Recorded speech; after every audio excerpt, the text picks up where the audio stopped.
यहाँ से शुरू होती है 12 बीघा की सरहद।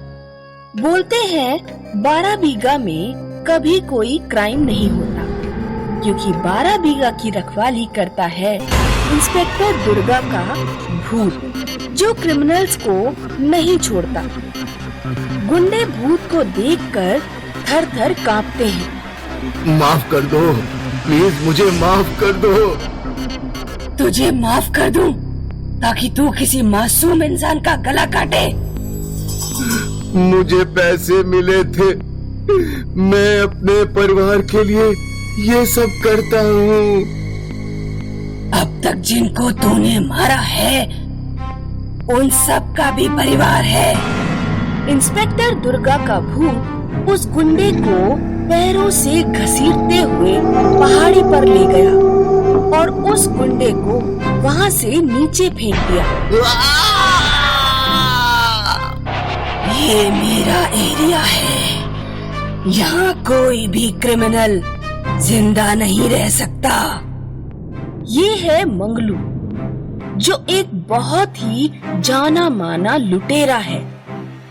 हाईवे पर चलने वाली गाड़ियों को रोकना, उन्हें लूटकर सवारियों को मार देना, यही मंगलू का स्टाइल है।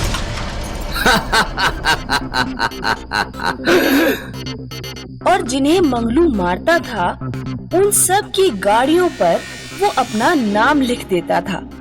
क्या पता कब ये मंगलू पकड़ा जाएगा।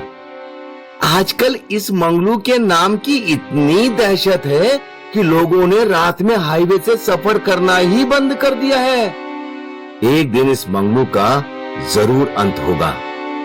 और शायद लोगों की दी हुई बद्दुआ ही थी कि मंगलू किसी कारण 12 बीघा की ओर चला आया।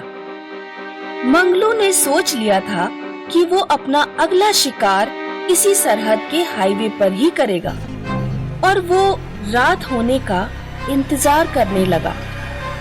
रात होने पर जैसे ही वो गाड़ी के सामने आने वाला था कि उसे इंस्पेक्टर दुर्गा के भूत ने जमीन से ऊपर उठा लिया। वो कार जिस पे वो हमला करने वाला था, वो आराम से वहाँ से निकल गई।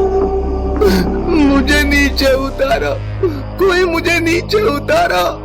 इंस्पेक्टर का भूत उसके सामने आ गया। भूत को देखकर मंगलू की आंखें फटी की फटी रह गईं। भूत ने मंगलू को जमीन पे पटका। क्या हुआ? तेरा शिकार तो चला गया। अब तक तो तेरा एक भी शिकार जिंदा नहीं बचा। अब क्या हुआ? मंगलू भूतनी से अपनी जान बचाकर भागने को देख रहा था। मैंने तो सुना था कि तू किसी पुलिस वाले से नहीं डरता। शायद झूठ ही सुना था। तू तो डरपोक है। और भूतनी मंगलू के एकदम करीब आ गई। भूतनी ने मंगलू के बाल पकड़े और उसे एक पेड़ से दूसरे पेड़ पर पटकने लगी।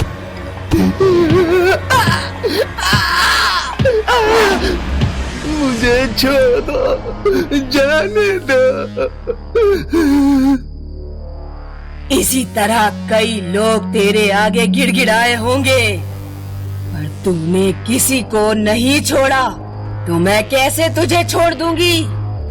भूतनी ने मंगलू की गर्दन झटके में तोड़ दी और मंगलू के कान और नाक से खून बहने लगा। उसी खून से भूतनी ने जमीन पर मंगलू लिखा और उसके नाम को काट दिया। मंगलू का दी एंड। ये खबर जब विवेक नाम के एक जर्नलिस्ट ने सुनी तो उसे यकीन नहीं हुआ। क्या यार, तू भी? भूत भूत कहाँ होते हैं?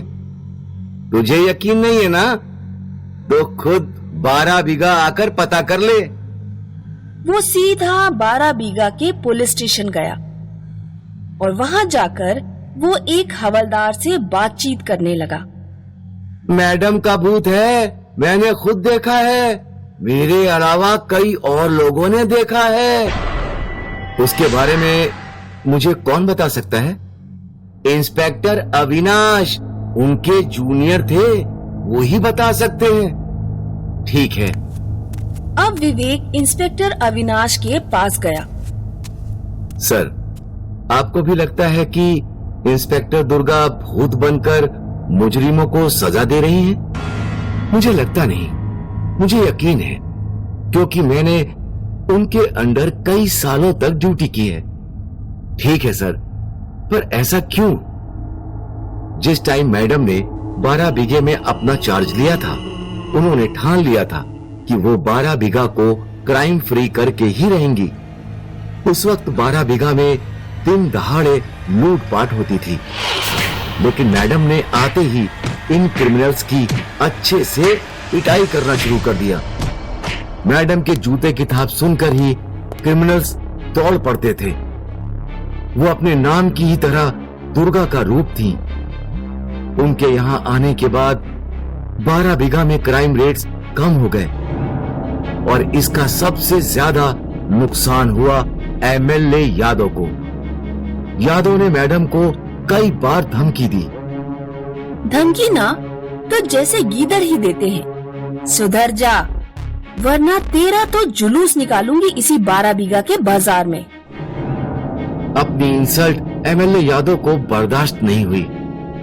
उसने मैडम से बदला लेने के लिए मैडम की जीप के नीचे बॉम्ब लगा दिया।